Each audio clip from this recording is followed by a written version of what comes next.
आज की कहानी इस प्रकार से है। निशा की शादी अभी अभी सुनील से हुई है। सुनील मिडिल क्लास फैमिली का लड़का है। उसका रहन सहन बहुत ही सादा है। निशा एक बहुत ही बड़े खानदान की से संबंध रखती है। जितना बड़ा उसका खानदान है उतना ही बड़ा उसका घमंड है। अपने ससुराल वालों से अपनी मनमानी करवाती रहती है। एक दिन निशा की सास मधु ने उससे कहा, निशा बहू, मैंने तुम्हारे लिए सुनार बुलाया है। जो भी गहने तुम्हें पसंद है वह गहने तुम सुनार से ले लेना। मधु की बात सुनकर निशा सुनार के पास जाकर गहने देखती है और फिर सुनार से कहती है, भैया आपके पास इससे भारी ज्वेलरी नहीं है क्या? अरे मुझे ना कुंदन का नेकलेस चाहिए था। लगता है वो भी नहीं है आपके पास। आपकी सास को मैंने सारे डिज़ाइन दिखा दिए थे, जो उन्होंने मंगवाए थे, जो उन्होंने मुझे फ़ोन पर ऑर्डर किया था, मैं सब ले आया हूँ।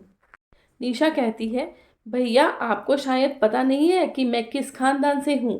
हमारे यहाँ इतने लाइट और सस्ती ज्वेलरी नहीं पहनते। आप अपनी दुकान की सबसे महंगी और अच्छी ज्वेलरी लेकर आना। शॉपकीपर कहता है, अरे भाभी जी, ऐसा क्या है जो मेरी दुकान पर नहीं है? कल मैं आपके लिए सबसे बढ़िया गहने लेकर आऊँगा। चलता हूँ, नमस्ते। और वहाँ से चला जाता है। सुनार के जाने के बाद मधु अपनी बहू से कहती है, बहू, अच्छे गहने लेने के लिए पैसे भी तो अच्छे चाहिए होंगे ना। हमारा जितना बजट है हम उसी बजट के मुताबिक सामान लेंगे। तभी निशा बोलती है, माँ जी प्लीज़, अब आप और बोर मत कीजिए। मैं ऐसी ज्वेलरी पहनकर बाहर निकलूंगी तो लोग क्या कहेंगे मेरे खानदान के बारे में। और आप रुपयों की चिंता मत। तू बोलती है, बहू, हमारे खानदान में इस तरह मायके वालों के 2 रुपए भी नहीं मांगते। तुम हमारे घर की बहू हो, हमारी जिम्मेदारी हो। तुम्हारी सभी ख्वाहिशें पूरा करना हमारी जिम्मेवारी है। तभी निशा बोलती है हंसते हुए, माँ जी, ये क्या ज़्यादा ही हो रहा है। मैं ऐसे खानदान की लड़की हूँ जिसकी ख्वाहिशें आप पूरी कर ही नहीं सकती। ये बोलकर वहाँ से चली जाती है। मधु को यह सुनकर बहुत दुख होता है। शाम को सुनील अपने काम से घर आता है और अपनी पत्नी से कहता है, निशा तुम तैयार हो जाओ, आज हम दोनों खाना खाने बाहर चलेंगे। निशा कहती है, वाह जनाब, आज इतनी मेहरबानी कैसे? सुनील कहता है, वो क्या है ना, मैंने सोचा आज अपनी पत्नी को डिनर के लिए बाहर लेकर चल ही जाता हूँ। आज ये मेहरबानी कर ही देता हूँ। हंसते हुए, अब जल्दी से तैयार हो जाओ यार। सुनील को महसूस होता है कि निशा कुछ अजीब सी हरकत कर रही है।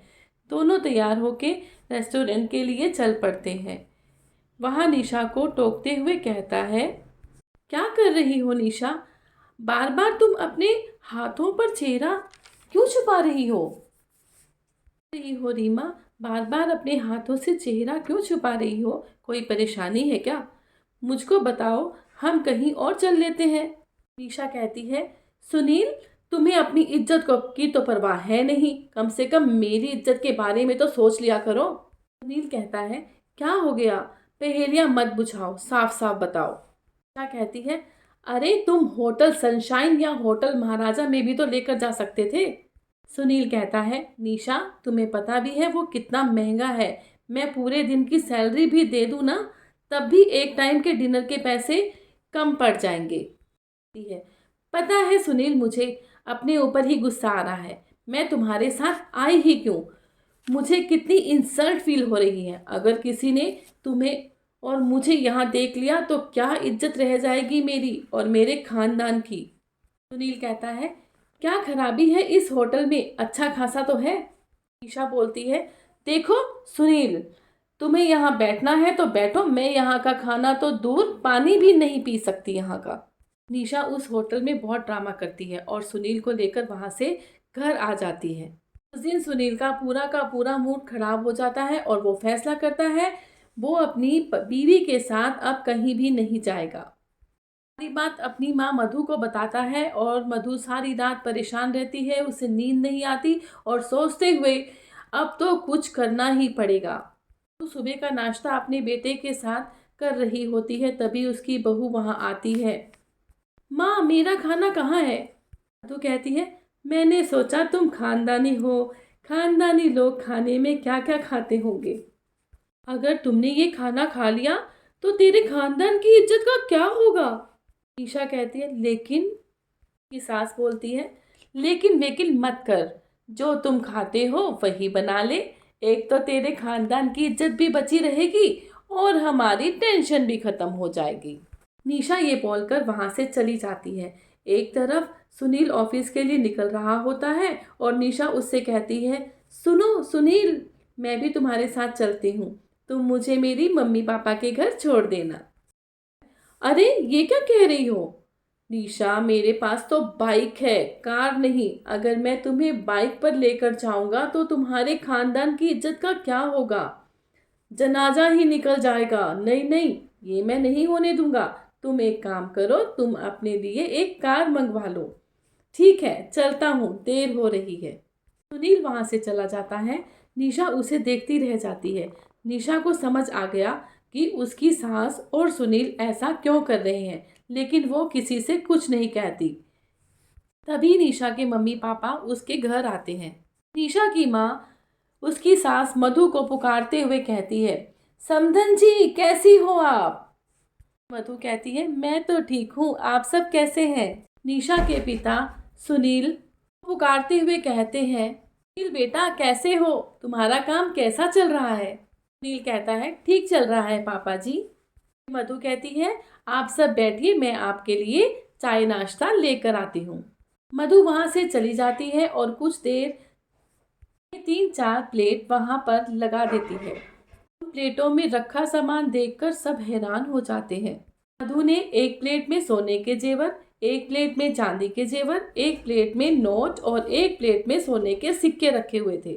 सुनील कहता है, पापा जी, नाश्ता क्या है, कुछ खाइए ना। के पिता बोलते हैं, बेटा, ये कैसा मजाक हो रहा है? ये सोना चांदी रुपया पैसा कोई खाने की चीज है? ये भाई साहब, अगर खानदानी लोगों के खाने के लिए कुछ तो स्पेशल चीज रखनी ही होती है ना। निशा की मदर बोलती हैं, बहन जी, हम खानदानी लोग हैं तो क्या हुआ, खाते तो हम भी रोटी हैं, पीते तो हम भी पानी ही है ना। सुनील कहता है, तो मम्मी जी, ये बात आप अपनी बेटी को समझाइए ना कि हर पल खानदान का राग अलाप पे ही रहती है, बंद ही नहीं करती है। कहती है, भाई साहब, आपकी बेटी किसी इंसान को इंसान नहीं समझती, किसी से बदसलूकी करती है। माफ करना, हमें संस्कारों वाली खानदानी बहू चाहिए, ऐसी खानदानी बहू नहीं जिसके अंदर घमंड कूट कूट कर भरा हो।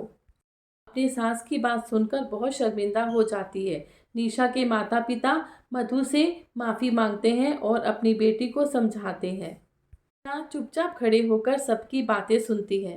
निशा को माँ बाप की बात कितनी समझ में आती है ये तो वक्त ही बताएगा, लेकिन आप हमारी कहानी और चैनल को लाइक शेयर करना बिल्कुल भी मत भूलना।